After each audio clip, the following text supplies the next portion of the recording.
explicar um pouquinho para vocês sobre grandezas, né? Proporcionalidade e as grandezas diretamente e inversamente proporcionais. Então, o que é uma grandeza? Ele é um referencial que pode ser usado para comparar medidas diversas. As grandezas físicas, que são as mais conhecidas, é o que a gente vai utilizar, são o comprimento, em metros, em centímetros, em quilômetros, ou a distância também, né? A massa, mais conhecida como peso, né? Quilo, grama, miligrama.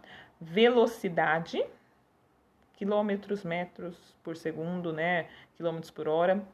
E o volume, tá? Que é centímetros cúbicos, tá bom? Por exemplo, é possível construir razões entre as medidas. Mais para frente eu vou colocar a definição de razão, tá? É uma divisão, um quociente entre dois valores, entre duas grandezas distintas.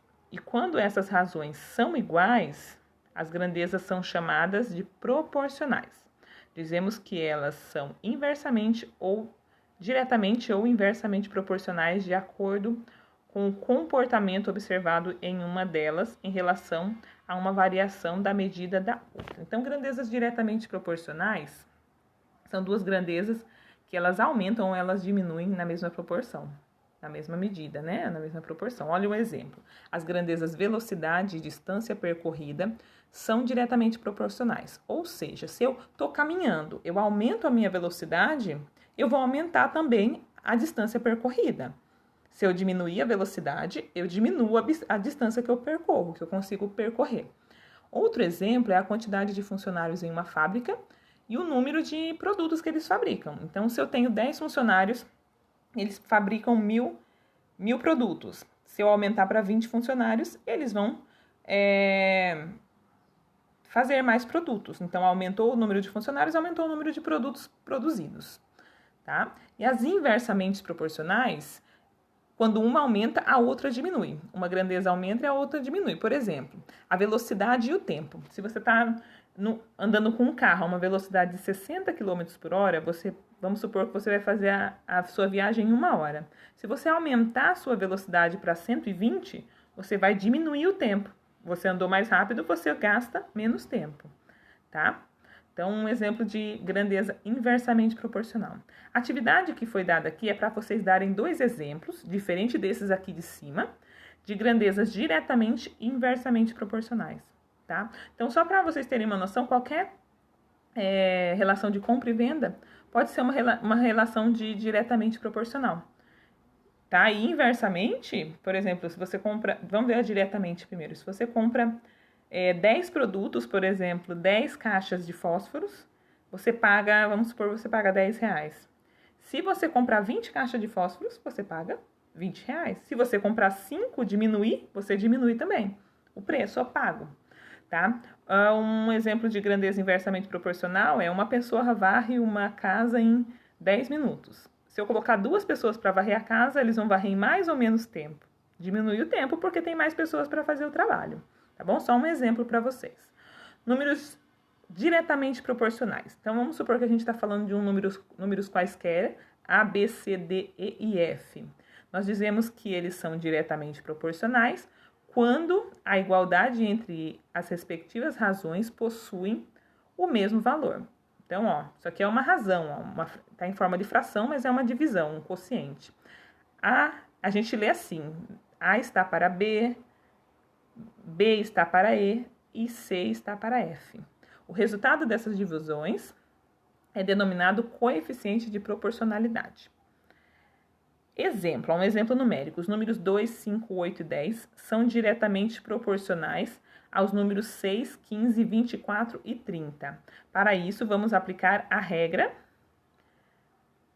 de igualdade entre as razões. Então, ó, eu vou pegar os números 2, 5 e 8 são os numeradores, e os outros que a gente quer comparar são os denominadores, 6, 15 e 24.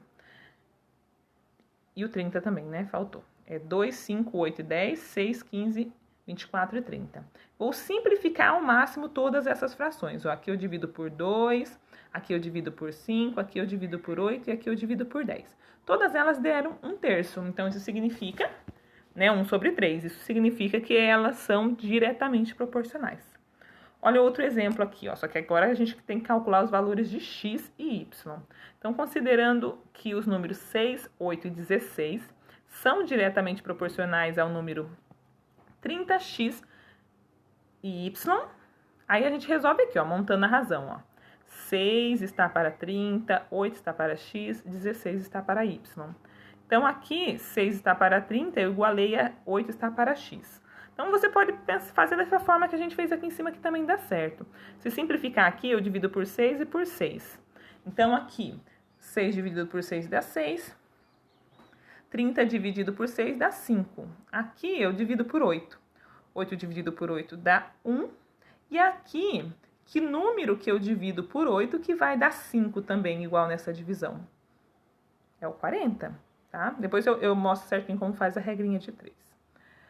E aqui, ó, eu divido por 16. Que número eu divido por 16 que vai dar 5 também? 480, tá bom?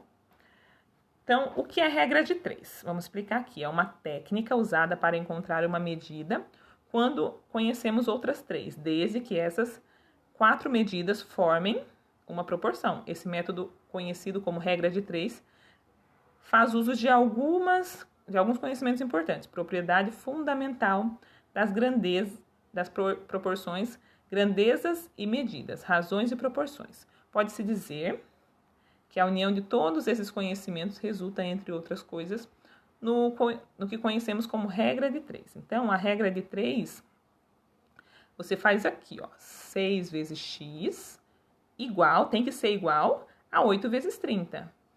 Então, 6 vezes x fica 6x, igual 8 vezes 30 dá 240. Aí, usando aquele princípio multiplicativo das outras aulas, eu divido por 6 aqui desse lado do 240. Então, 240 dividido por 6, 40.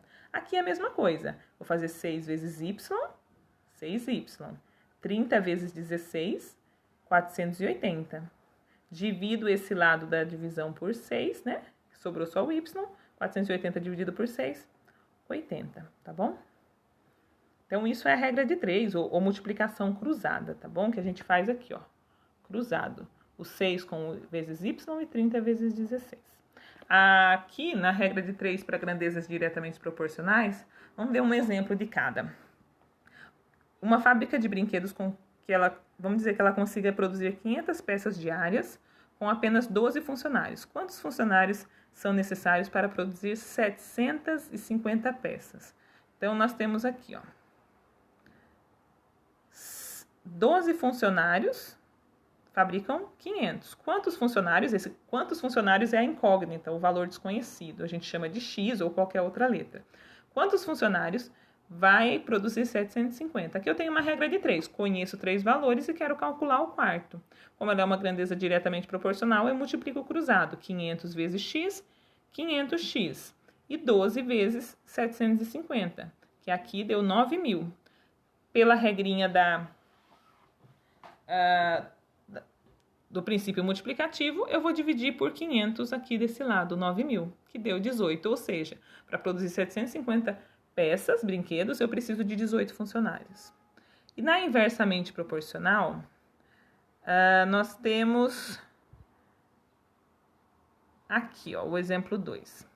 Vamos verificar se os números 2, 4 e 8 são inversamente proporcionais aos números 20, 10 e 5. Para que eles sejam inversamente proporcionais, devemos aplicar a regra do exemplo 1, que é esse aqui, ó.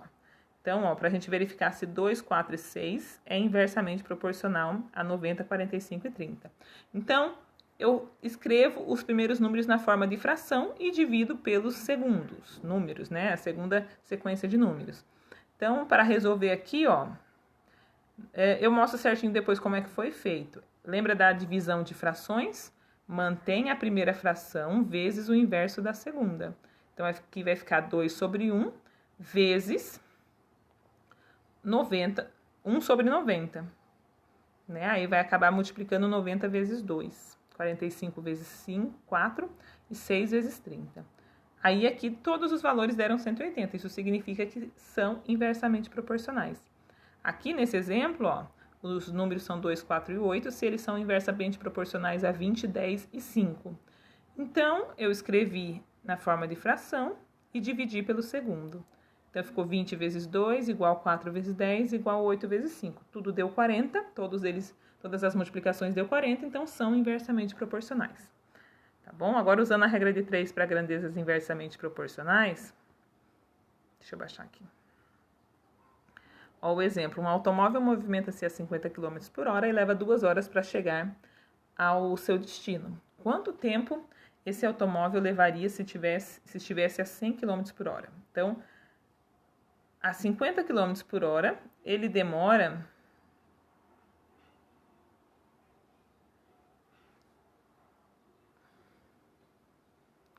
peraí, deixa eu voltar, peraí, tava no outro.